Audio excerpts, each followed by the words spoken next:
Hi there, I'm Mark, this is the Biz Lounge. Today we're going to leave the stocks to one side for a change because I want to talk about possibly one of the more difficult subjects in investing: when to sell.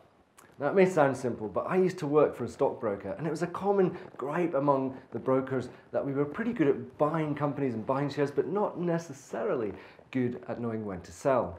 What if it's too soon? How do we feel if the shares double again? We've sold them. What will I buy instead? Lots of other questions. And it is a tough one, but I think there are some simple self-imposed rules that you can follow to make things a bit easier. Now, personally, I split my portfolio into two. On one side, there are dividend-paying stocks, which I tend to be bigger companies. I'm keeping them for the dividend, of course, but I do sell them from time to time. On the other side are my non-dividend, but potentially high-growth stocks, and they are typically smaller and middle-sized companies. Now, very important, I always try to set myself some targets. For me, it's usually 15% upside on my growth stocks, at which point I'll then decide what I'm going to do next. Now, if the shares rise above 15%, I tend to let them go on for a bit just to see how much more gain I can get out of the share price rise. But then I really am starting to think about either selling some of the shares to take out some of the cost or bag some of the profit.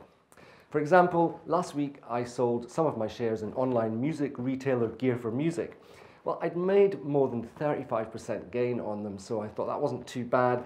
And I also sold some of my shares in online fashion house Boohoo. I'd made about 40% on them as well. Now, it wasn't a huge amount of money, but I took out the profit. So let's say, for example, say the profit was £500. I would sell £500 worth of the shares. I still have some shares left in both companies and they're still rising.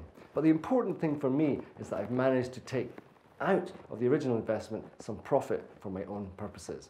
And this is kind of, if you think about it, why we're investing in the first place. I definitely also wouldn't have got anywhere near that kind of interest on my money at a bank or pretty much any other place. So I think it's a fairly prudent investment strategy.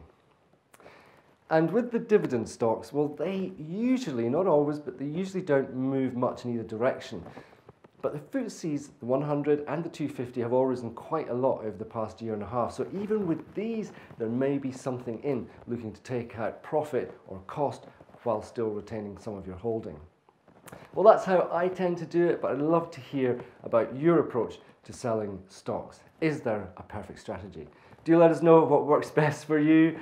I'll see you next time. Please do share, subscribe, and follow me on Twitter in the meantime.